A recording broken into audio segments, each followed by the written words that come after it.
Hello and welcome to the Rabyd Atheist. I am your host, Ed Raby, former pastor turned atheist, now a compassionate anti-theist. Welcome to a live stream for Saturday, Rabyd Reflections for August 10th, 2024. Let's see, today on tap, we have, yeah, a whole bunch of discussion about whether the apostles died for their faith, because I have gotten that discussion. Um, I've gotten that discussion a lot and this week, and so I want to, I did my video in reacting to the one young man on Road Trip to Truth, John, I think his name is, and he uses it as evidence that Christianity is true. And I wanted to deal with that a little bit more fully than I did even in that video. I'm hoping to, with these live streams, to get a few shorter videos out where I'm just reacting to stuff and getting a good discussion out of it. So hopefully it'll fill my Tuesday, Thursday slots with shorter videos of some of the stuff on the live stream. So hopefully this will, hopefully this video will help, this live stream will help, but I want to talk about that. I also want to bring up some political updates. There's a lot been happening here in the United States with politics, notably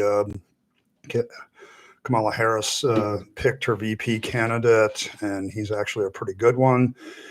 The poll numbers are shifting, and there's a debates now officially set, so that ought to be interesting in the coming future in September in particular. So we got to talk about that, and made some remarks about textual criticism, and some people that privately and publicly said, could you talk a little bit more about that? And so, okay, sure, I'll do that. And then anything else that comes up in the live stream. Yeah, I see in the chat already. Yes. Is low bar a real big insult? Thanks to William Lane Craig. Yeah, it could be, I suppose, in atheist context, where it's a little bit more insulting, I guess. But that's low bar bill is a different thing entirely. But yes, getting here before ASHO is not a big thing. It's something you can hop over pretty well. I feel for the guy though. He's my favorite ASHO, so he struggles with a lot. So, and I think people need to remember that. Simple fact. Okay. I wanted to talk about, did the apostles die for their faith? I want to get to the claim. Okay, the claim that Christians make is that 11 of the apostles died for their faith. One of them died in exile. These deaths were brutal deaths, and they refused to recant their faith. So that proves that their belief in the resurrection was sincere, and that Jesus was risen from the dead is sincere. And therefore, that sincerity lends a lot of credence to the whole story being true. And I hear this all the time. The last 2 weeks, I think I've literally gotten 3 or 4 theists literally comment that claim almost word for word. What's the evidence for all that? Very little. I spent a great deal of time personally for myself as a pastor studying this claim, because as I started to deconvert, it became a big issue for me. If you've deconverted out of Christianity, there's a pretty good chance that the apostles dying for their faith was something you consider, because on an emotional level, there's something very appealing to this, because it's like, okay, yeah, I can see people not wanting to die for a lie if they knew it was a lie. Now, they could have been very mistaken. A lot of people admit that they could have been very mistaken. But for myself as a pastor, I was trying to prove this claim a lot, because it added a lot of credence to things. But I started to stop making that claim myself because of Seth McDowell's book, the noted apologist book, where he deep dives this. And I'm like, as I read through it, and I read through it a long time ago, it's one of the books I want to replace in my library. I studied it because I was a pastor, and I didn't want to make claims that weren't true. And this became more and more problematic the longer I was a Christian, by the way, as you can imagine. And so when I began to study these claims, for myself as a pastor, I found very little proof of it. In fact, there's not any credible historical source that covers this idea at all. Uh, I really felt, though, that if Christianity had some truth to it, this claim would probably be one of the strongest ones. Um, I I think it's a you know, the big thing, of course, that comes out of it, though, is just because something, people die for their faith, that doesn't mean it's true. Islamic people died today, and Islamic fundamentalists died today for their faith. Joseph Smith could have been argued to have died for his faith. Does that mean the Mormons are true? No, the argument can be made that they were very much mistaken. Okay. But the apostles dying for their faith becomes even more problematic than the existence of Jesus after a while. The claim often takes a turn at this point. They saw him risen from the dead. They, wouldn't have died for something that they believed at all. And the more I studied it, here's a few things that came up. Number one, apostle is a very slippery word. But we're going to talk about the 12 people that supposedly followed Jesus around, except that's where your first problem appears, because there's different lists with different names. And so was this a revolving group becomes a question. Was this, different? Judas Iscariot disappears and is replaced with Matthias. So he gets included to that. But, the fact that the first believers in any religion believed in something is not exactly a significant thing. That's true of every religion. What is really significant is, can it be verified? And here's the problem. There's this whole idea behind this that the whole Roman state was against Christianity. And so after I explored that idea, I suddenly realized that couldn't be true necessarily, because the Romans were so accepting of just about any religion. It's one of their brilliancies, and why the Roman Empire grew so fast and was so strong for so long was they included every religion. You have that religion, fine. Just make sure you give your nod to the Roman gods, and we're cool. And that's probably the one thing that the Christians didn't do, is give nods to the Roman gods, make the right sacrifices, so to speak. But the Romans had little problem with absorbing other gods and religions because of its own polytheism. And there's only a few times in history that I believe that, the Romans could be said to have been persecuting Christianity. One was under Nero, and he was just looking for a scapegoat for why he committed his arsonist acts against Rome. I didn't do it, they did it, kind of thing. So he wasn't going after them because of their faith. The only time that I could find that the Romans outlawed Christianity was in 303 AD, and 10 years later, they made it the religion of the state thanks to Constantine. So, all the rest of the time, there were local stuff where Christianity got persecuted. So the whole persecution narrative kind of depends on the martyrs of the apostles, and yet it doesn't really hold up when you look at Roman history. So, yeah, definitely, Fred, a bit late for the apostles in 303.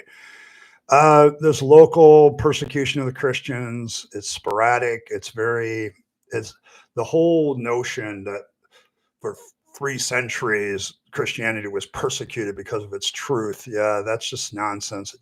It didn't exist. So that narrative dies, and that's the narrative of which the apostles get their claim.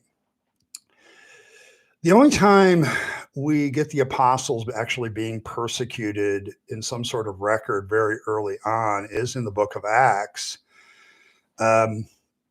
where, they're persecuted, they're beaten. I've done this with my series Tongues of Fire, where I've talked about some of the events in Acts. But as all of you know who have been hanging around for that series, Tongues of Fire, my opening statement about the book of Acts is, it's a claim all by itself with no historical verification whatsoever.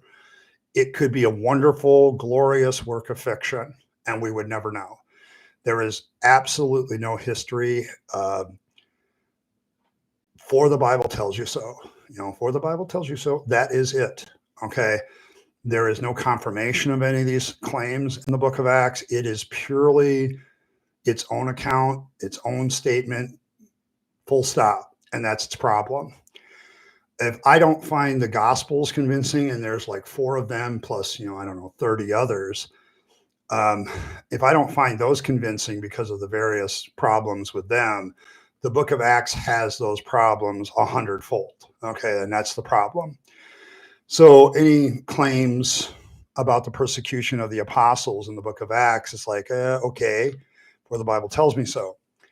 Much of the other persecution accounts of the apostles, the death accounts, the martyr accounts, Protestants don't accept most of the apocryphal books and accounts that these things are in. In fact, one of the first early actions of Protestants was to dump the Apocrypha as part of the canon. They threw it out. And even with Catholics, they're labeled Apocrypha for a reason. Okay, they're labeled something for a reason. And what the reason is it's questionable. Okay. And so no Protestant would ever really take those accounts seriously, and they're part of the faith. So why should I take them seriously as an atheist? And the Catholics are even kind of, maybe yes, maybe no. And so they're kind of at an impasse. Okay. So what do you have left? Those accounts I looked at them. There's authorship problems. There's historical accuracy problems. There's plain fact, this looks like fiction problems. I think the Catholic Church may very well have, as Fred Harvey just points out, may have very much made up these accounts to add credibility to the religion, especially as the religion becomes more established. It would make perfect sense. Well, what happened to the apostles, in 380? Well, let's make some stuff up, okay, to add credence to the religion. I can absolutely see why any cult or religion or anything would do that. So as I began to look at all these apostles, and I've listed my challenge to believers for a long time, give me a list of the apostles, give me a historical account of them being killed for their faith, actually just being killed at all, and then give me the account, is that the same account in which they're killed for their faith? And when I made that chart, way back when I was a theist, the following people had nothing beside them, 0. Thomas, Andrew, Philip, Bartholomew, James, the son of Alphaeus, also called James the Less, Simon, the Zealot, and Matthias. That's 7 of them. Nothing. 0. Zip. Okay. Apocryphal account, sure, but I've dismissed them. Okay, so they're gone. That just leaves, the rest of them. And for most of the rest of them, you might have an account of them dying or getting killed, but you don't have anything specific in any of them about being killed for their faith. That last part, that they died for their faith, believing in the resurrection, pure propaganda as far as I can tell. Okay. I mean, my criteria for martyrdom is they believe that Jesus rose from the dead, had a chance to recant, and rather than do so, they died for what they believed. You don't have that for those 7 for sure. You don't even have any of that. You have, sometimes people bring up James, Jesus's brother, but he was an apostle. And in Josephus, he dies at the hands of Ananias, I think the high priest. And it's because they had a political rivalry and they didn't like each other. Okay. But he's not an apostle by our definition. You have Acts 12, 1, 2, but I've already told you what my problems are with Acts. But even here, it just says King Herod arrested some who belonged to the church, intending to persecute them. He had James, the brother of John, put to the death with a sword. That's it. There's no opportunity to recant. There's no opportunity to, do anything. Yeah. Hi, I am Taylor. Can see you. Thanks. So he just has him killed. There's nothing there. If I'm very charitable in all the accounts, you get Peter and Paul's death, but Paul doesn't meet the definition of apostle by our criteria either. He's not an eyewitness of the resurrection of Jesus Christ or any of that sort of thing. So you're left with Peter, but they're killed during Nero's persecution. And Nero that persecution isn't about faith. It's about finding a scapegoat. It's not about martyrdom. So I had to conclude painfully as a theist, there's no evidence that any of these people died for their faith at all. Okay. That part of the claim is completely made up as far as I can tell. Um, there's no evidence that John died in exile except apocryphal accounts. So you get rid of him, you get rid of the other 7. That leaves you with 4. Of the 4, you have accounts possibly of 2 of their deaths. Okay, and the other 2 may have existed. So John, and I think it's John and James, John, James, and a few others. There's this short list of apostles that possibly existed. And only 2 of them, you have a kind of record that they were killed, and both the sources are questionable at best. You're talking Acts for one and apocryphal accounts for the other that seem to line up. So that's kind of my take on it. And I'm still waiting for any theist to give me evidence that any of these people actually were killed by somebody for their faith in the first place that isn't apocryphal or questionable, and give me a secondary account of they were killed for their faith, that they died being given an opportunity to recant. And so the question of did the apostles die for their faith, I would say 100% no. At this present time, there's no evidence for that. And that became the basis. It was kind of disappointing because as a person who was deconverting at the time, it was just one of the other things that fell off that no longer provided evidence for anything. And so that's kind of where I'm at with it. I wanted to make that abundantly clear because I didn't have time in my video response to do anything but to John and Road Trip to Truth. All I was really doing there is kind of giving the highlights of why I didn't believe in the resurrected, the apostles dying for their faith. That's kind of, the fact is there's very, very little evidence for this. I had one person, you had one person this week, like, quote me the Catholic Encyclopedia. And I'm like, Catholic Encyclopedia is based on apocryphal accounts. So, you can't really do that. The same guy wanted to include the prophecy in John about Peter's death. And I'm like, that's a prophecy, not an actual account of his death. Okay. And I could argue that it's a post hoc prophecy that doesn't appear until like decades after Jesus's death and Peter's. So, it's like, it's not good evidence there either. So every attempt I've had this week where people have tried to prove something of this claim, it's just been an epic failure on their part. You need more than that. Let's see. I think I'll take textual criticism first because it's biblically related, and then we'll talk politics and what's going on with the rest of it.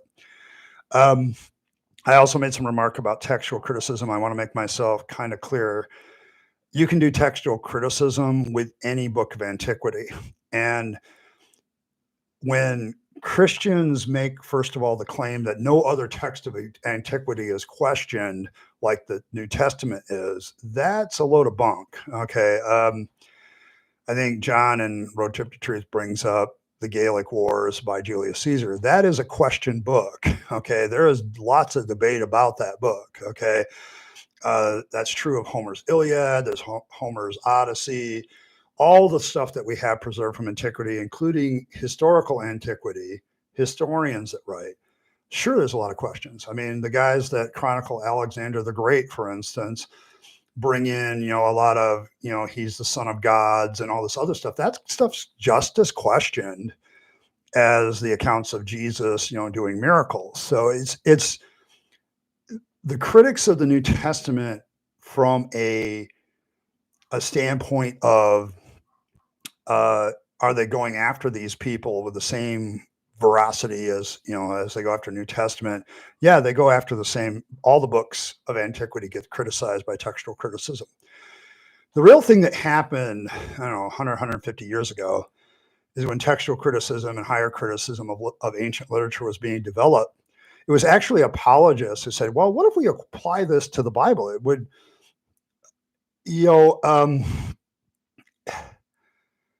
did if we apply these things to the Bible, what would happen? Would it stand up to scrutiny?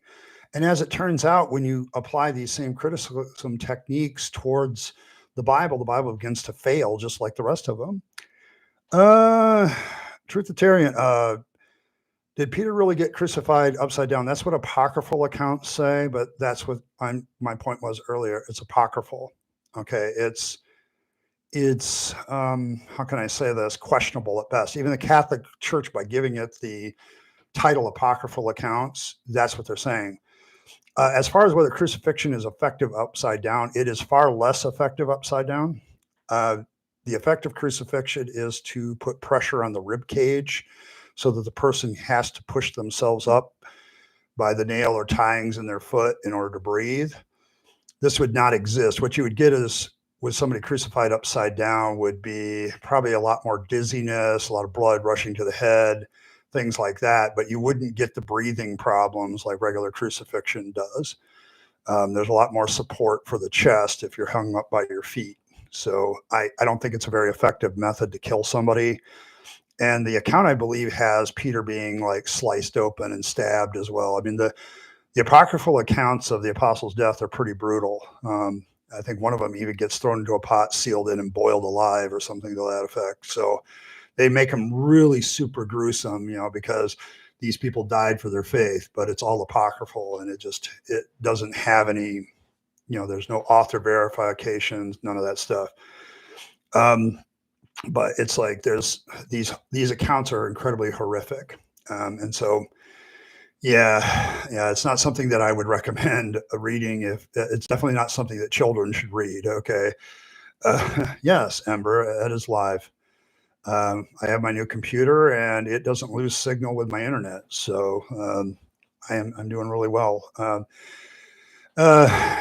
Going forward. The other thing I want to get back to textual criticism. The other thing about textual criticism is a lot of apologists miss this fact because they're always going on and on about how many copies of the manuscript they have.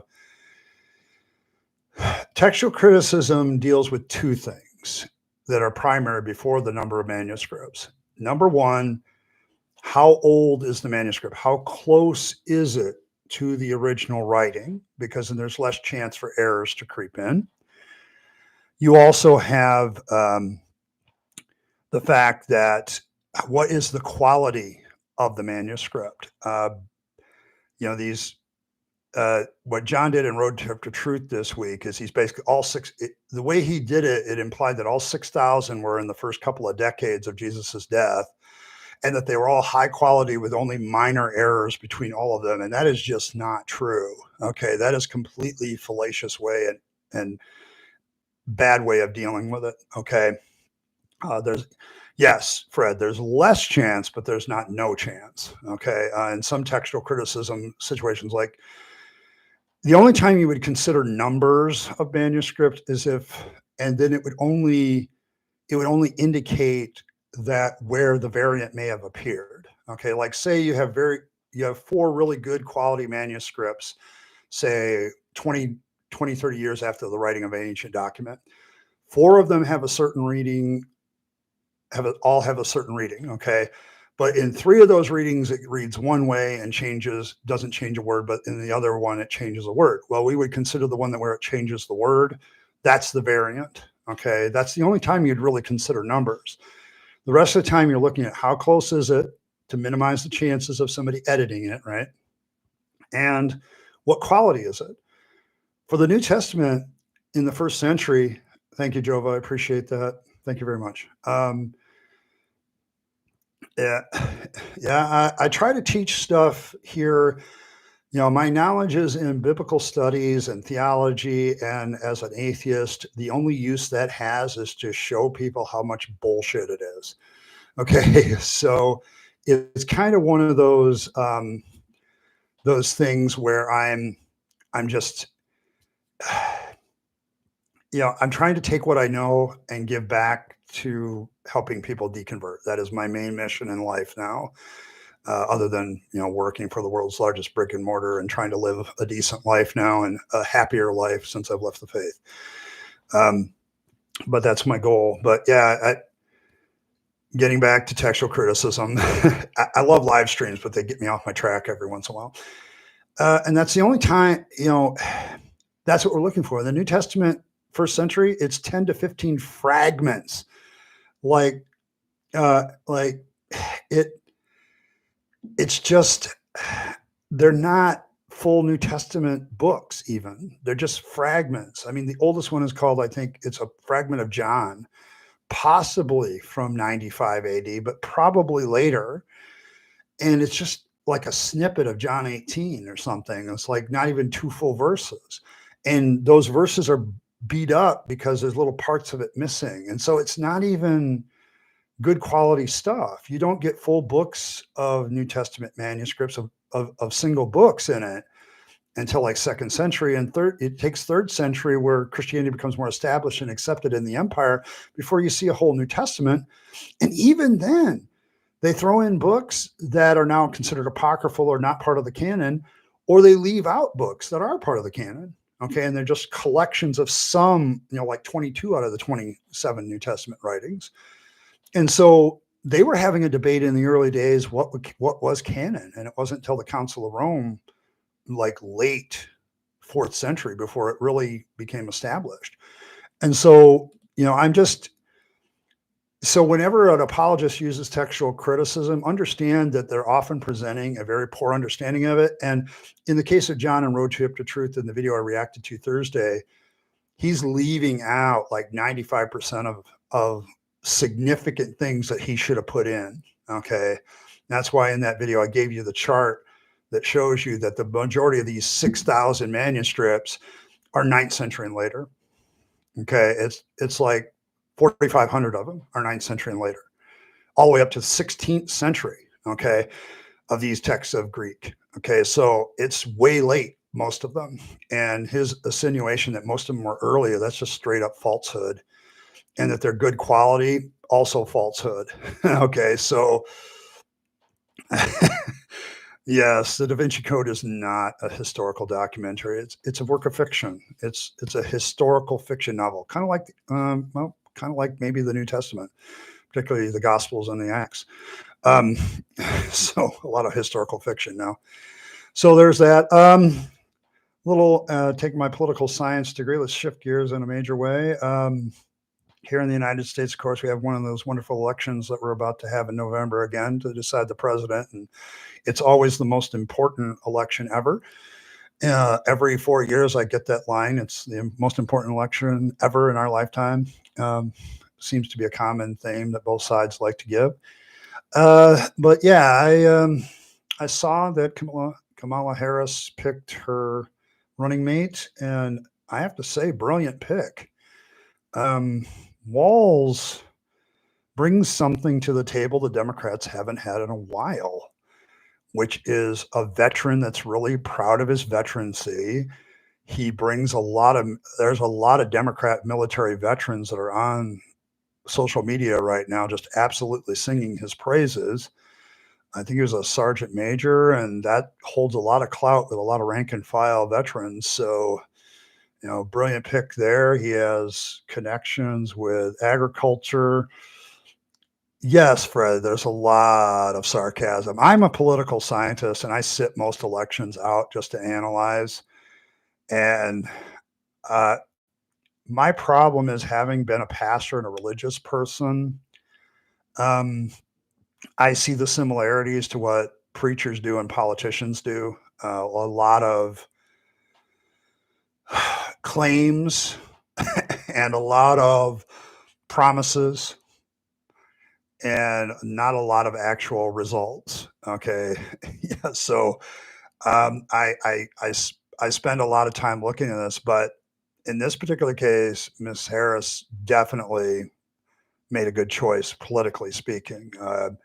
His connections to agriculture put him in vein with the farmers. His connections he's more of a conservationist than an environmentalist, which is a good move, because there's a lot of conservatives that are conservationists. They're not necessarily environmentalists, full-blown, environmentalists, what some people call environmentalist wackos. I'm very concerned about my environment as just a human being. And At the same time, I recognize that human beings are part of that environment because I don't consider us to be, made in the image of God anymore. I'm just as much an animal as the beaver who makes his dam too. Uh, so there's that aspect of it to me. So a good pick there. He can talk. He's not a person that can't speak. VP Harris has gaffes on record. Trump certainly has gaffes on record. Vance is killing him with his gaffes on record. Walz doesn't do that. Okay, or at least I haven't seen it yet. So I don't know. He's a very good VP candidate and has really done her some good, because in the polls, and I just saw this today, officially the composite polls now have Harris ahead of Trump in Pennsylvania, Wisconsin, and Michigan. And the reason that is significant is that means that it's a really good chance that Ms. Harris is going to win the Electoral College, which creates a scenario, though, based on the polling numbers, that's very interesting, that she could win the Electoral College but lose the popular vote. Although that's last part is also becoming less and less likely. She may do what a lot of Democrats do when they win. They win the popular vote and the Electoral College. And so it's a double win in a lot of ways. Winning popularity and popular support is very important. Trump didn't have that popular support, and that's why he had a lot of problems, and why he wasn't reelected, probably. So there's that, but a good pick overall. There's also a debate coming up that I'll be trying to watch without shutting off on September 10th. But I think Harris is a much better debate opponent than Biden would be for Trump. Yes, Ember, he's a very folksy Midwesterner too. I would agree with that.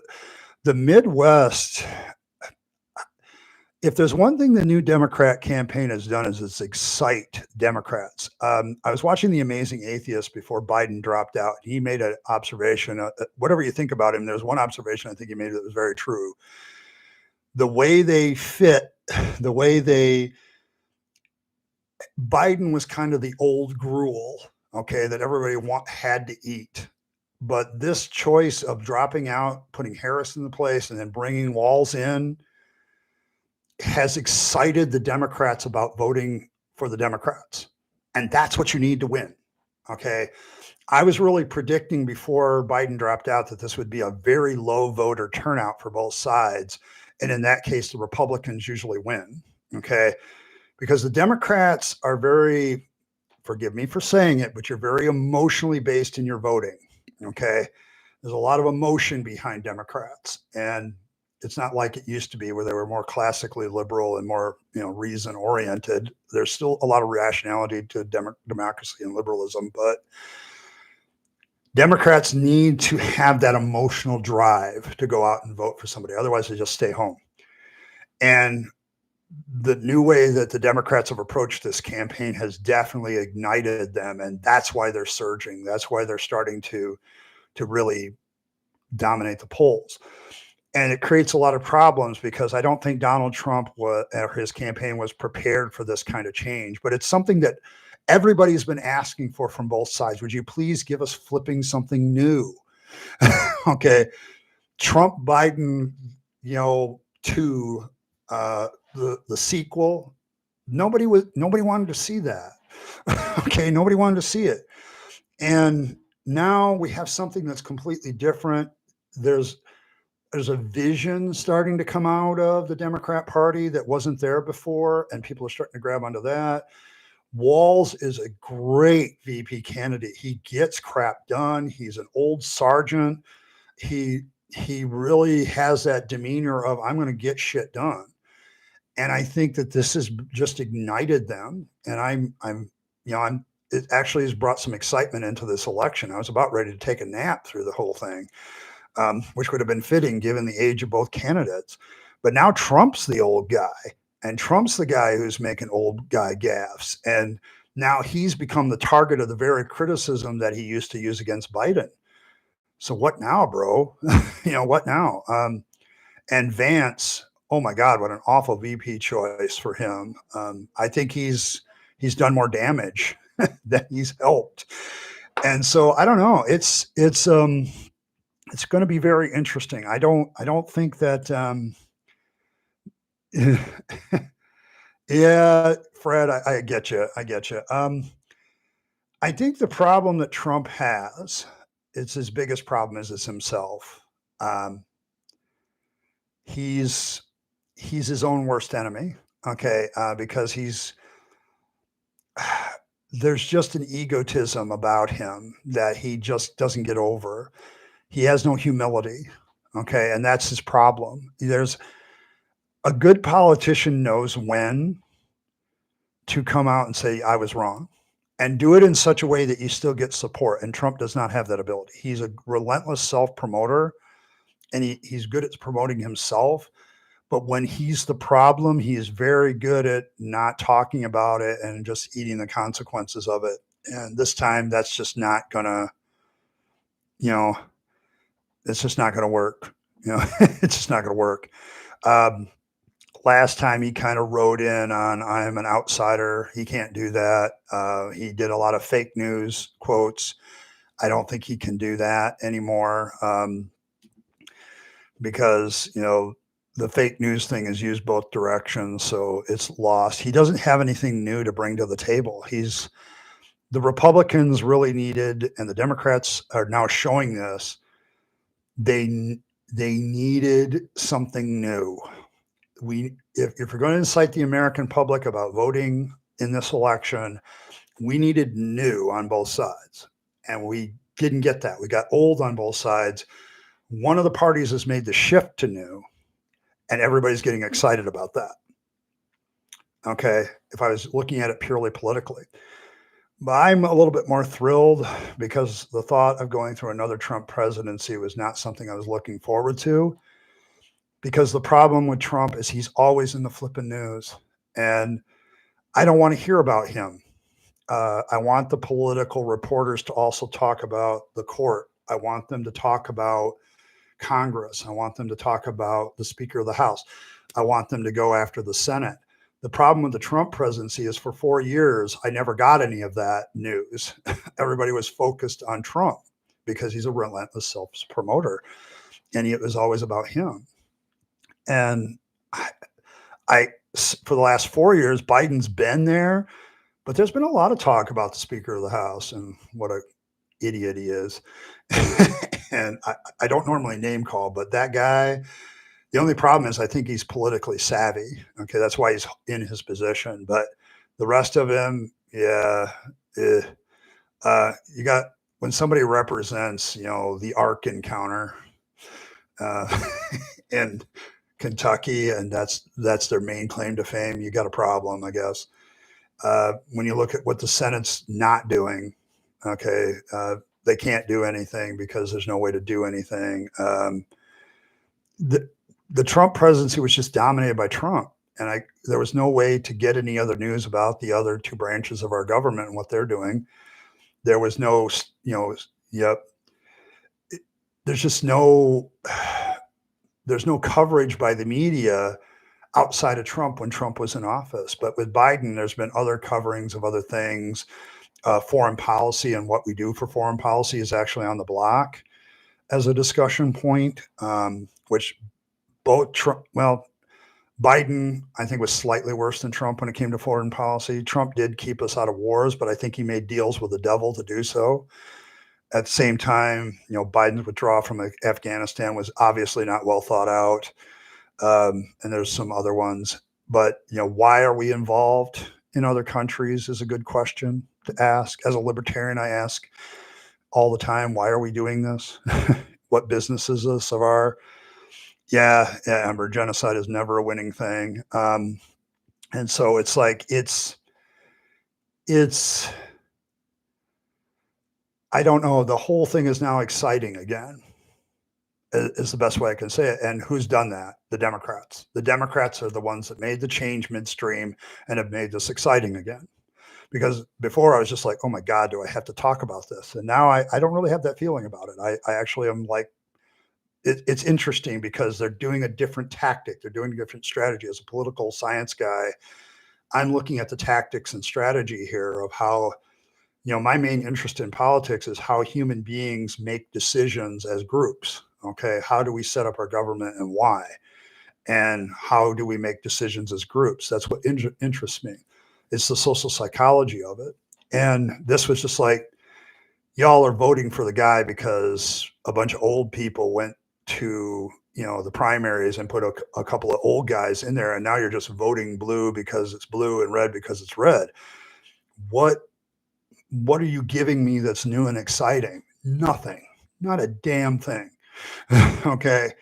And now I'm looking at Walz, I'm looking at Harris, and I'm like, okay, something new, something different, heading a different direction, because the current direction seems to be kind of like meh, and now I can see why they made the change, and it's obviously been a good one. The poll numbers are swinging.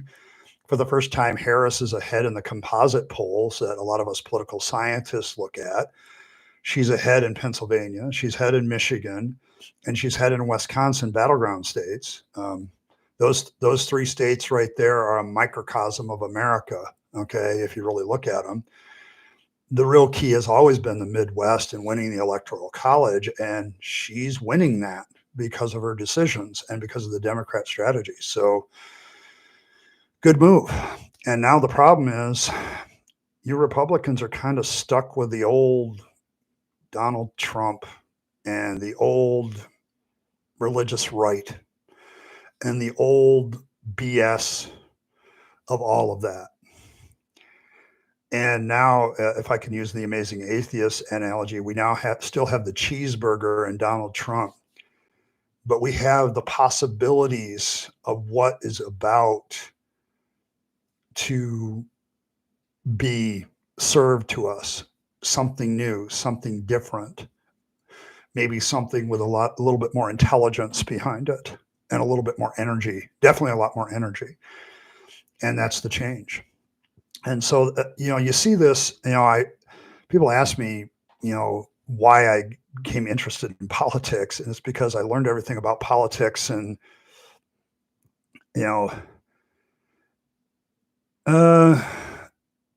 it's mostly because I learned everything about politics in the church.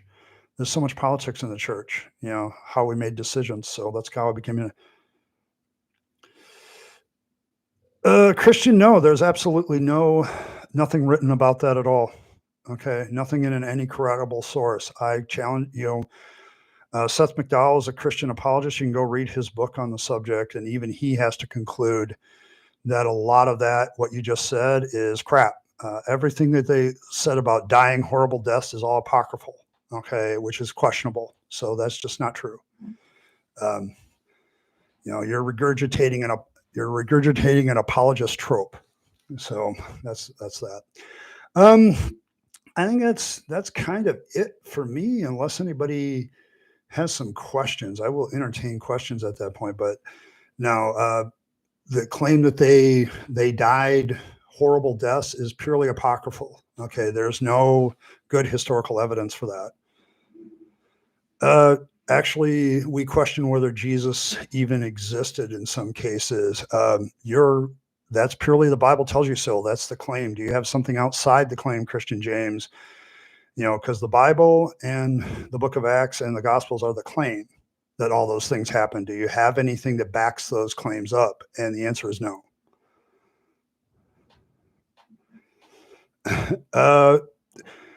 Well, whether or not it's truth is the question, isn't it? Okay, I don't think so the story goes, as Fred points out. Okay, that's the story. What corroboration do you have for the story? Faith then is a vice. Okay, Christian, and not a virtue. If faith is believing in something you can't prove, then hell, I'm going to pick Odin hanging down from Yggdrasil for 9 days to gain knowledge of the runes to help forestall Ragnarok. If it's all about faith, then I can believe in anything without evidence, and that's the problem with faith. Faith is one of the most great vices of the world. It is not a virtue. Okay. If you're believing in something you can't verify, then I can believe in anything. Okay. I can believe in Zeus.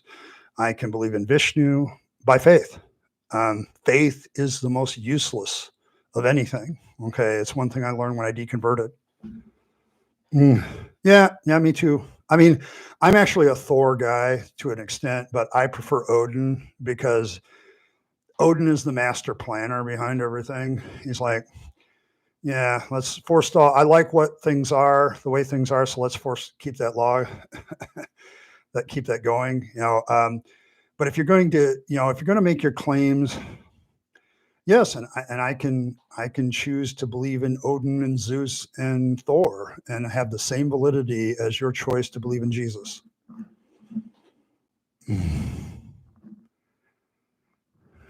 Why? What's the difference? What's the difference between Thor and Jesus? Okay, what is it? Yeah, I mean, at least Odin, his crucifixion story is more impressive. Um, you know, yeah. I mean, building the cosmos out of a dead person, a dead giant, was pretty badass, if you ask me. And then, it actually has. It's interesting how creation stories have similar things, because Odin builds the world out of. And if you believe that it's a loving act to throw people into hell, they're Christian, and burn them for eternity, and that somehow makes God a good God, I think that's a load of crap. There's no proof for hell either. You have pictures? Do you have evidence for hell? Do you have evidence for heaven? You have no more evidence for heaven and hell than the Odinist has for Valhalla and Hell, okay, as an afterlife option. You have none of it.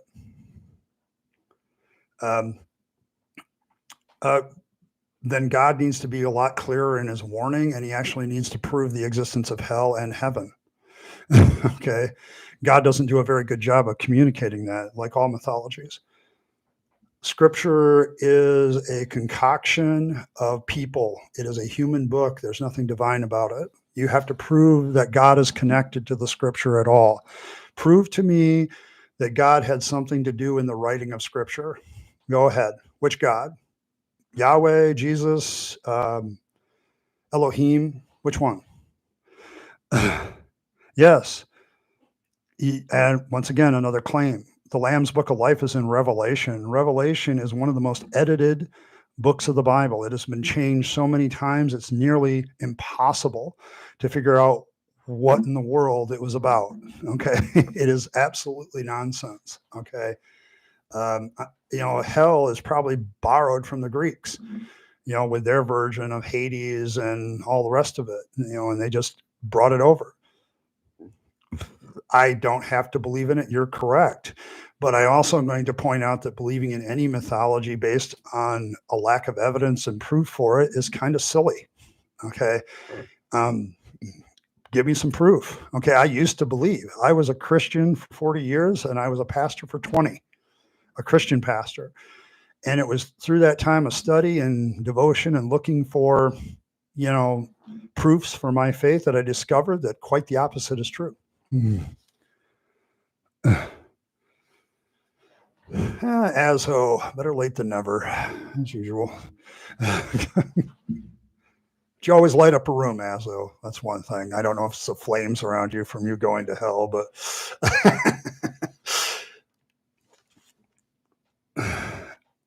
yes, Amber, that has been one of my I get its analogies of God and Jesus or Legion. But it is difficult because Revelation paints Jesus one way, other people paint Jesus another way. The books of the Bible don't really even agree on a definition of what Jesus is. That's why there was so much debate. The Council of Nicaea is not about the Bible so much as defining who Jesus was, in order to fight some of the heresies. So it's it's one of those things where, you know,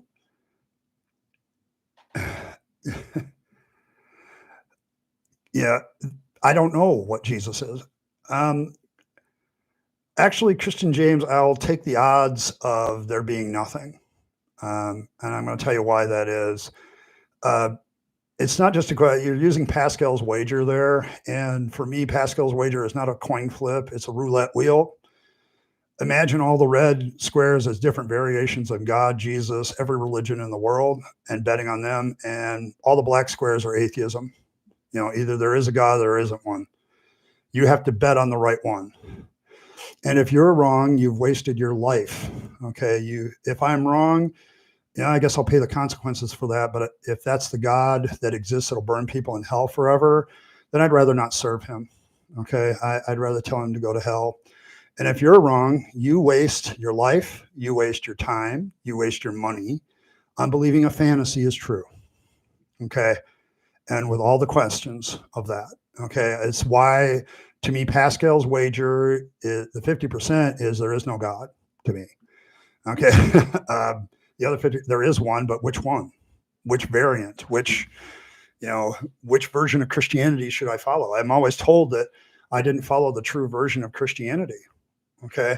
But then every person who says that gives me their version of Christianity as the true one. And I've been given at least 150, at least, if not more. So which one? No, it is God's fault. Okay. If God doesn't create hell to burn people in the first place and doesn't cast himself in there, he's the one that decides who goes to hell. So why doesn't he just make the rules so nobody goes to hell? Why doesn't he just prove himself? Why does he have to be so hidden? You know, I'm sorry, you don't have any evidence for this God. None. I literally, I'm not trying to be rude to you, but because I've been where you're at. Okay. But if you're wrong, you've wasted a lot of time, money, and energy on something that is not true. I mean, you would say, for instance, that somebody who's Islamic is wasting their time, money, and energy because they're believing a false faith. But what if you're the false faith? Okay. And what if there is no faith that's real? You've wasted a lot of your time. You've wasted the one and only life that you get. Whereas your projection that I get another life, purely unsubstantiated. There's no proof for that. There's no evidence for that. That's pure wishful thinking. So I don't want a part of any God that thinks it's a loving act to burn people, okay, forever and ever for something they did in temporal existence. Yeah. I agree with you, Amber. I think Christians are the ones who made up this God because then they can go and do what they want and get forgiveness for it. Whereas I, as a non-believer, have to analyze my behavior and make sure it's good behavior.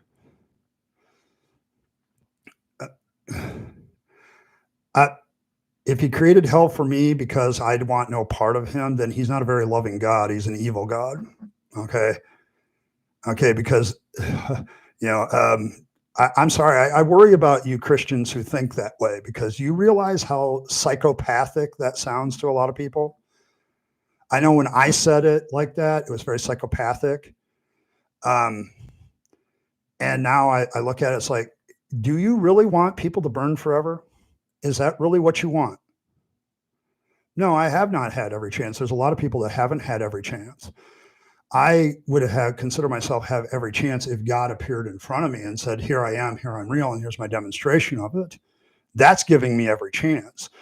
By him staying hidden, there's no way that he is giving anybody every chance. And the Bible is a very flawed human book. So that's not a good revelation of who he is. And so I'm sorry, you're making some insinuations about this God that you have no evidence. No, the Bible doesn't explain anything in reality. Okay, that's your assertion. Prove that it's not flawed. Okay, I mean, I'm sorry. Which is it? Is it the longer ending of Mark or the shorter ending of Mark? Is the woman caught in adultery there or not? Is God love jealous, but love can't be jealous? There's totally No, I think Christians like their sin and then they can go get forgiveness for it. I work hard to make sure my behavior benefits myself and the people around me. Okay. My basis for morality is far better. Yeah. Yes, Ember. To say that the Bible is not a flawed book, no, that just makes me want to laugh really, really hard now. I spent 40 years studying that. Well, not 40, probably 30 years studying the Bible. It is a very, very flawed book with lots of errors, lots of contradictions that you are indoctrinated to overlook. Okay. You are definitely, brainwashed to overlook the flaws of the Bible. I know I used to be a Christian education pastor and I used to do the brainwashing.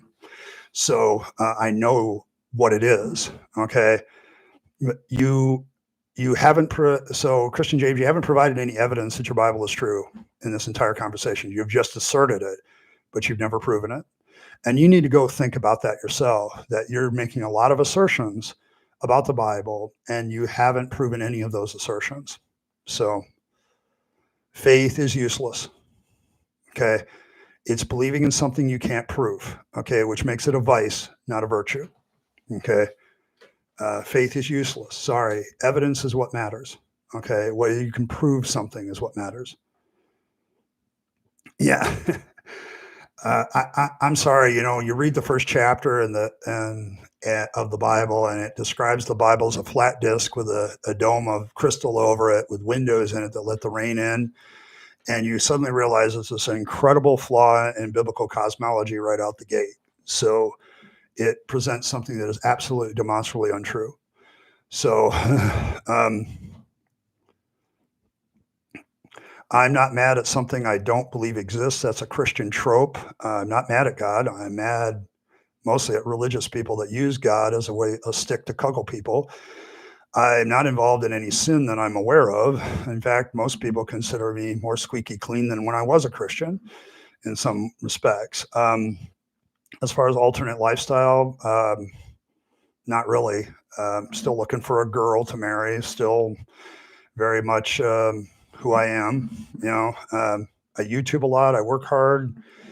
I love my family. I love my kids. I love my grandkids. Pretty normal guy. Um, oh, so you're just going to accuse me of lying and you don't even know me? Okay, fine. I mean, I get that's the trope that you have to believe in and that you're indoctrinated to believe in, that you have to have this negative view of humanity because that's what you have to have. I get that. I don't need a savior. I never needed salvation in the first place. Christianity creates a made up problem, offers you a made up cure, and then blames you when it doesn't work. It's a classic salesman technique of snake oil.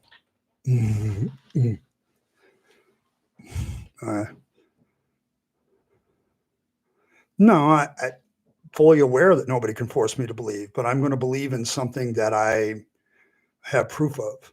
Okay. And Christianity doesn't have any proof of it.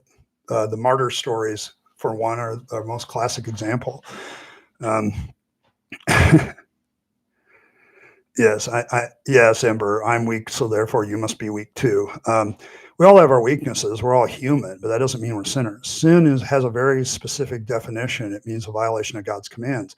I don't believe God made any commands. Okay. I don't believe Yahweh actually did the thing on Mount Sinai. Okay. I think all of that, the first 5 books of the Bible are definite glorious fiction.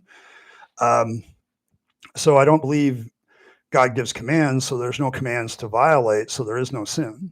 Okay, so sin doesn't exist to me. Okay, it's a falsity. It was the first ultimate thing to my deconversion, is I realized that Dan Barker was right, that sin is an imaginary problem with an imaginary solution in Jesus. Okay. There is no sin. You have to prove that I have sin, that there's a God, B, that he gives commands, and C, that violation of those commands is sin. You haven't proven any of that. This has been fun. I'm always happy to take on a theist. They're fun because you assert a whole bunch of stuff you have no proof for. Okay. And if I don't have proof for something, you know what I say? I don't know. I don't make shit up. I just say I don't know.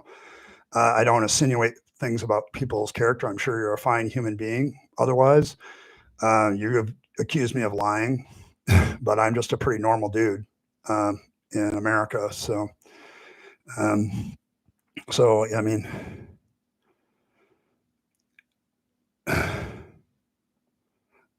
I don't confirm anything in the Bible. There's very little in the Bible that's true. Okay, it's just garbage. The first 5 books of the Bible made up mythology. Joshua, I think, is mostly mythology. And as you go forward, you get a little bit more real. But the whole supernatural claims of the Bible, there's never been anything.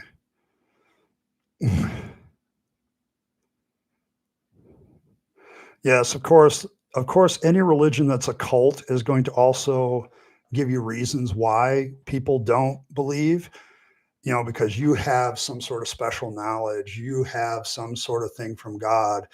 It really strokes your ego. Okay. And that's part of the sales pitch, to stroke your ego, to thinking you know something that nobody else does. Okay. But if I'm ignorant of God in such a way that I don't get saved, that's his fault. He created me this way. Okay. If I take a extreme Calvinist position, I'm predestined for hell. Okay. Right from the moment I'm born. In fact, before I was born. And so God is just doing this wonderful pantomime, because in his foreknowledge, he obviously knows who's going to be saved and who isn't. So he's just playing a game. Okay. The omni God is just incredibly flawed. Okay. It's why I had to abandon him even as a Christian. I had to dummy down the omni, so to speak, in order to make him work.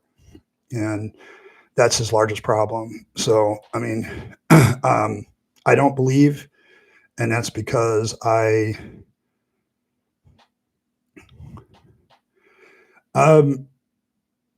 dude, I've heard tons of healing stories. I was a Pentecostal. You had a blood clot. How did you know you had a blood clot?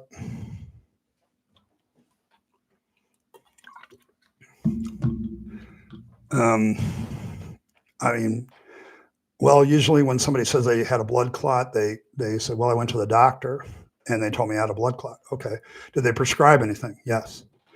Okay. How do you know that whatever they prescribed didn't work? Also, blood clots can disappear. That's been documented. Sometimes they're just not very good clots and they clean up by themselves. So that's not proof of a miracle. Okay.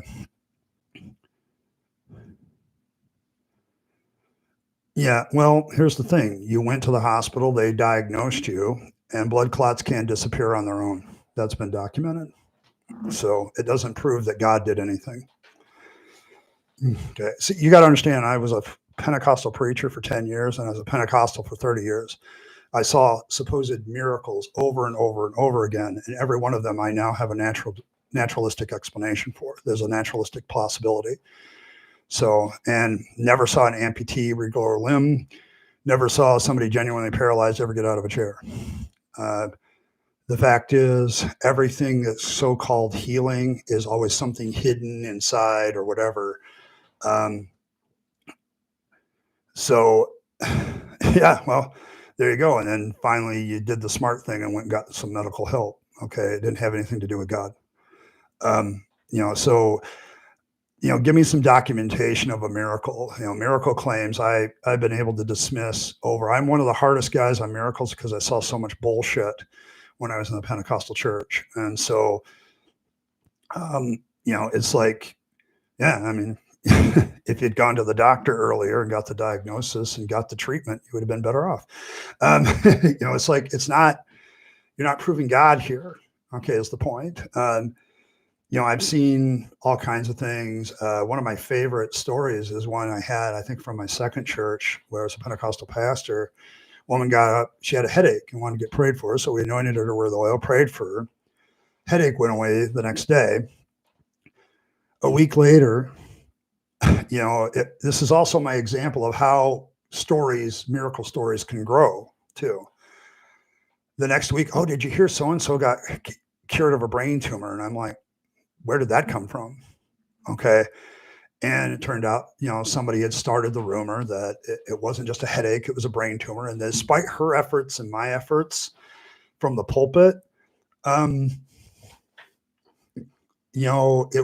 became bigger than it was.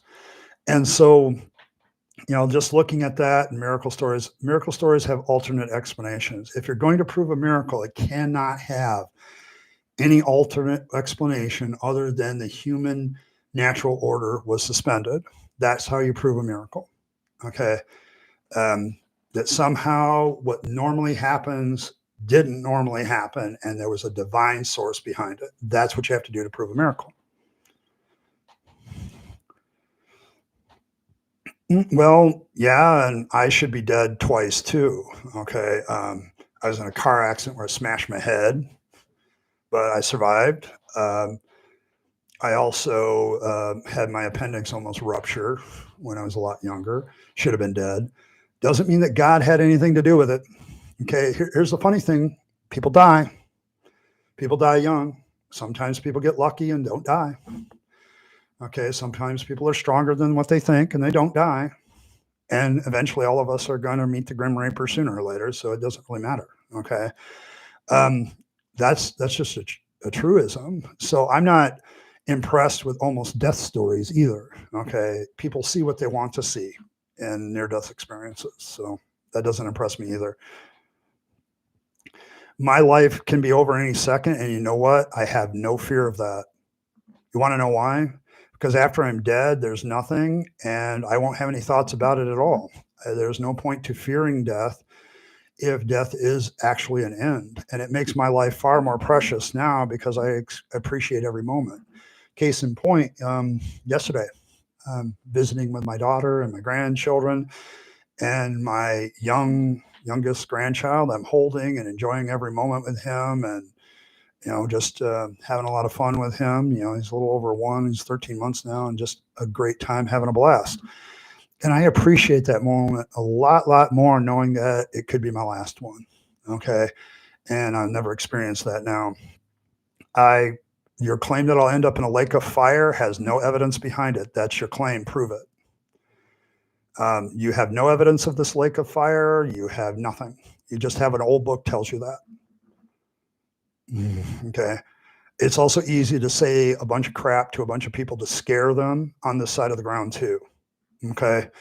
Religions do this a lot. The Bible is crap. Okay. You're never going to prove anything to an atheist with the Bible. Okay. If this is your evangelistic technique towards atheists, it fails on the following criteria. Most atheists no longer accept the Bible. They reject it.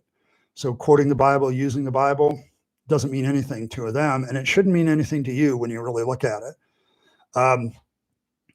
Most of them accuse us of not having morality. That's not true. There's a lot of tropes that apologists use with atheists, and you need to dump them all because they're crap. Okay. You created your own mythology here in your head. You may have used the Bible, but it's your own mythology in your head, because there's some Christians that don't believe that the lake of fire is a permanent place. Okay. They believe it's annihilation. There's other Christians that don't believe in hell at all, that it's just a metaphor. Which version am I going to be there? I mean, you can keep saying these things, Mr. Christian James, all you want. That's not going to work on an atheist. What works on an atheist is evidence. Give me some evidence that what you're saying is true. The challenge to you is to give me the evidence that the Bible is true. The Bible is the claim. Give me some evidence that the claim is true. And when I searched it out as a former Christian, searched this thing out for decades, from the time I was in seminary until the time I deconverted. You know what I found? Nothing. Zero. Very little backs up the Bible. Okay. Outside the Bible. The Bible is for the Bible tells me so. Okay. And the New Testament is worse than the Old. Okay. In a lot of respects. So, if you're going to win an atheist to Jesus, first of all, you have to prove God exists. And you can't use your Bible. You can't use your religion to do so. You have to prove that some sort of divine entity exists, and there's no evidence for that. Okay. I have better morality now than I ever did, because I have to think about every one of my decisions, whether I'm being harmful to somebody else or not. Okay. I have to do a lot of different things. This is why my series on Friday starting next week is going to be Morality Without God. Okay. And how it's much more difficult than with God. So sorry, that's just, it's not true. Okay. You Christians that come here, all of you that listen to this later, okay, if you're going to win an atheist, this right here, what Christian James is doing is not the way to do it. Okay. You have to prove God exists. You have to prove it's your particular God that does exist. Good luck. You have to prove, if you have holy books, you have to prove those books are holy and have no other explanation other than God gave them. Okay. Give me the evidence for that. Okay. And then you have to prove that your particular message about all of that is true. Okay. That's a tall order, but you have to start at the beginning in proving that a God even exists. Okay. You have to prove that. And you can't use all the other stuff that you can only prove later. And yeah, it's not going to work. So this has been fun, but it's very typical of what I get here. Okay. It's typical, probably what every atheist gets.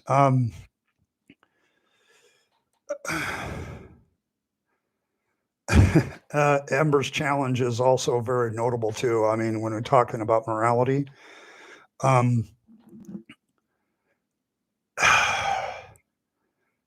name me something immoral that the Bible doesn't endorse, and you'll get a long list. Okay, which kind of proves that secular morality is better than biblical one.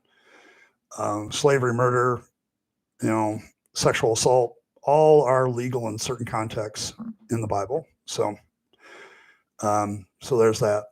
Quoting scripture also doesn't work. Giving scripture references doesn't work for me. Okay, because I know the Bible, bro. Okay, I got degrees in that shit. Okay, I know it. Okay, I know it backwards and front. I preached it for 20 years. I preached it, actually probably longer, because I was an itinerant minister long before I became a pastor. I used to preach in churches to fill in. So, I know the Bible. That's one of the great mistakes that Christians make when they come here. Like, I'm ignorant of the Bible. I'm probably one of the more knowledgeable people about the Bible there is. And I'm not saying I'm a PhD level, but I've read it at least 15 times. While I was a minister, I tried to read it every year. Didn't always succeed, but I certainly studied it for every sermon, studied it for every teaching I did. I went through the parts of the Bible that nobody touches. Okay, so we're talking about communion. Oh, great. The blood, yeah. Well, that depends on your flavor of Christianity, doesn't it? To some people, it's symbolic. To the Lutherans, it's kind of this weird conglomerate of both being symbolic and real. And then, of course, to the Catholics, it literally turns into the blood of Jesus Christ. So, it really depends. So on that, Ember also brings up a good point that, Jesus said, "You are all gods," in a certain sense. So I guess that proves we're all gods, I guess. Maybe that's a proof of God, but that just makes me a god. I wonder what I am the god of. I don't know. Once again, Christian, that is an assertion that I do not accept because there's no evidence behind that assertion. Okay, that is a claim, and you haven't proven that claim. Okay, you're not getting the point. Prove the claims. Okay. Prove the claims. Okay, so yeah, this is pretty typical of what happens, guys. I mean, if you're watching this later and reading the comments, this is what happens when a theist comes here and thinks that they've got a good case, and this is not a good case. But once again, if you're going to convince an atheist, prove your God exists, prove your particular God exists, give me examples of why I should consider your holy books holy. Okay, why they're inspired by God. Give me evidence for that. And, prove that your particular version of whatever Christianity is the true version. Because within Christianity, there's variance. Within Islam, there's variance. Within Hinduism, there's variance. Within Buddhism, there's variance. Okay, every religion has its variance. So which one is true? Oh, it's fine by you that I reject it and go to hell. That kind of tells you something about yourself, doesn't it? It's something that got thrown in my face once. Oh, you're fine with me going to this hell that you think exists? Okay, that's nice. Whether Jesus existed is kind of a debatable point. He could be mythology. I don't hold that view, but I think he was yeah, it is my choice. And so what? It's your choice to be a Christian and follow something that's fantasy, but I'm not I'm not going to condemn you for it. I choose nothing because there is no hell to choose. That's a false choice. Prove to me hell exists. Prove it to me, other than somebody asserted that it exists. You believe in hell because somebody told you it existed and you chose to believe it. You chose to believe in hell. It doesn't exist in reality. Prove that it exists in reality. You want to go to heaven? Go ahead. I mean, but the fact that your religion also condemns people for an eternity of suffering, that's a load of shit. Okay, that's one of the most evil things you can think about people. Ember, I've looked at the afterlife scenarios. Reincarnation. I don't know.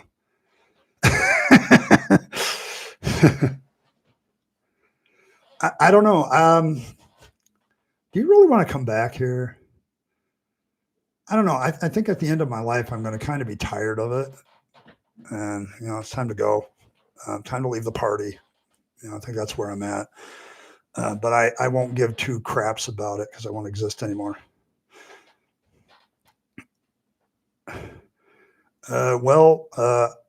It's not a question of like, it's a question of evidence. Once again, you keep missing that point. You don't want to engage that point. Give me the evidence that hell exists. Evidence, not what Jesus says, not what somebody says. I can sit here and tell you that Odin says that you need to die in battle in order to go to Valhalla. Okay. Just because somebody says it doesn't make it true. Okay.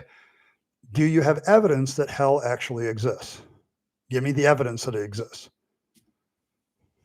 You can promise me all the promises that are pie in the sky all you want. Okay. But if you don't have proof that they exist, you're just lying. You're being deceptive without even thinking you are. That's lies. If you're telling people there's a hell and they need to avoid it and it's trying to scare them and there's no evidence for hell, then you're lying. Okay. Are you committed to the truth or are you just committed to your faith? Because you have to be one or the other. Okay. Well, give me some evidence then. You've made a lot of claims, but you have proven nothing. Okay. You haven't given me any evidence. In secular morality, I'm going to do a whole series about that, about morality without God. There's several moral systems that do morality without God. But I would say I don't want shit to happen to me, so I don't do shit to them. Okay. I want a longer life. I want to survive. I want to have prosperity. I have my desires, and I've learned as a social species, and this is where our morality comes from, that we try not to make life difficult for other people because we don't want things to be made difficult for us. No God required. Is that subjective? Yes, but all morality is subjective. Okay. If morality comes from a God, then it's subject to that God, and that makes it subjective to that God. Objective morality would stand on its own without a God to back it up. And that doesn't exist as far as I can tell. Nobody's ever given me an objective moral standard that I couldn't find some subjective element to it. So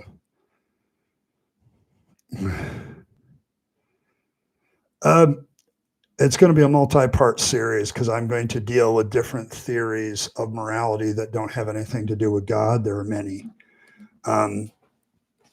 I'm one of those guys that, with my following of philosophy, I pick and choose different parts of philosophy because they're pragmatic. I tend to be more of a pragmatist now than anything else, what works.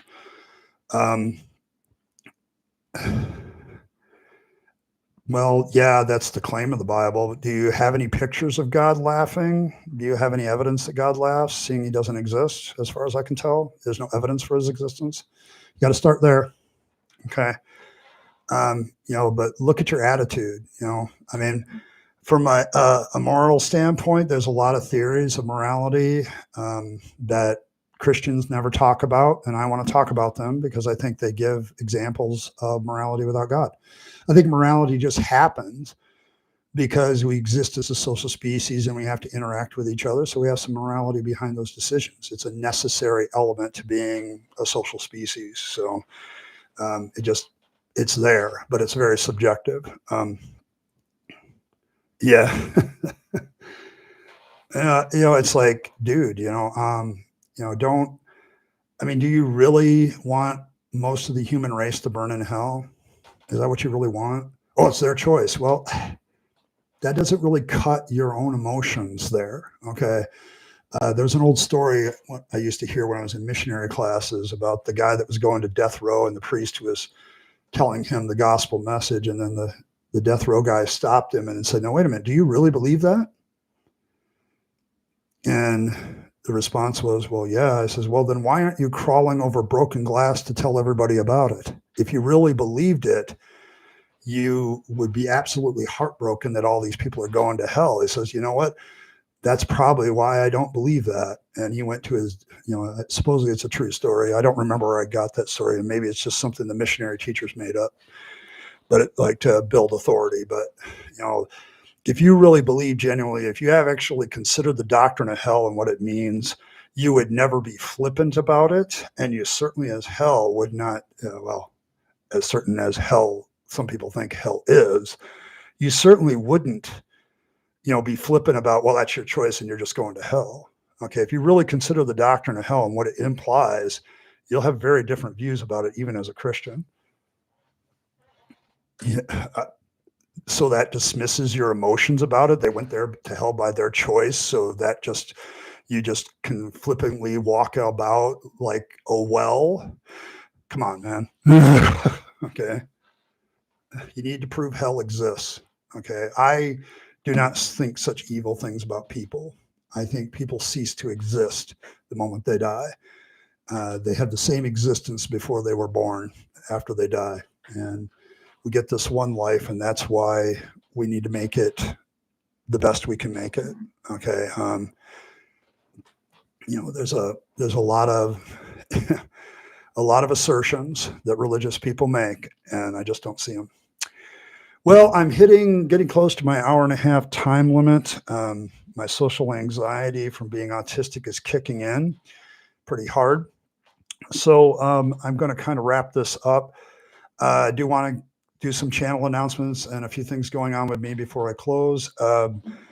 I'm moving some of my programming to a little different. I'm going to have my reaction video on Monday. I'm going to do the Bible study on Wednesday, and I'm going to do my new series on morality without God on Friday.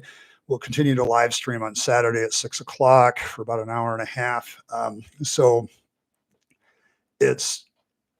there's that aspect of it that I have to do to kind of get everything down. I think based on this live stream, if this live stream is any indication, I'll be able to pull a couple shorter videos for Tuesday and Thursday out of it.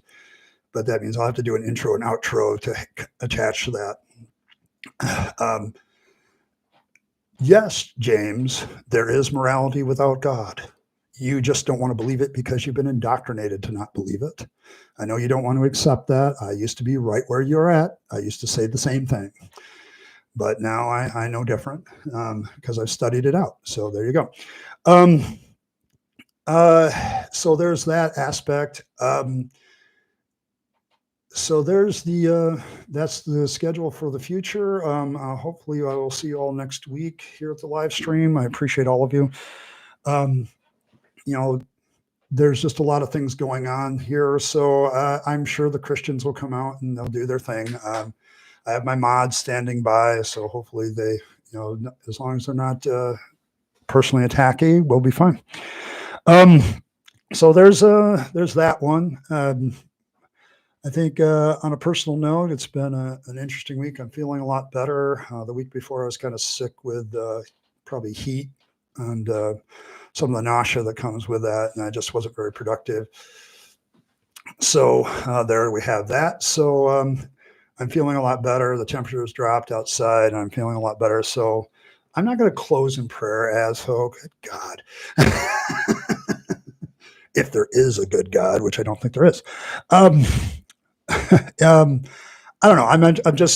I'm at a point in my life where I know I'll be more productive in the fall as things cool down. And so, thanks everybody for coming out. I appreciate everybody's involvement here. I even appreciate theists when they comment because they give good examples of why atheists don't believe what they believe. So thank you very much. I appreciate that. So there we have it. Thanks for everybody for stopping by. remember to like, share, subscribe, do the things. We are less than 75. I think I said there was like 68 subscribers left. We'll hit 5K. So thank you very much for that. And so there's that. There's that aspect of it. So appreciate that. Share the video as much as you possibly can. I'm going to be pulling some stuff out of this one probably for shorts. So thank you for that.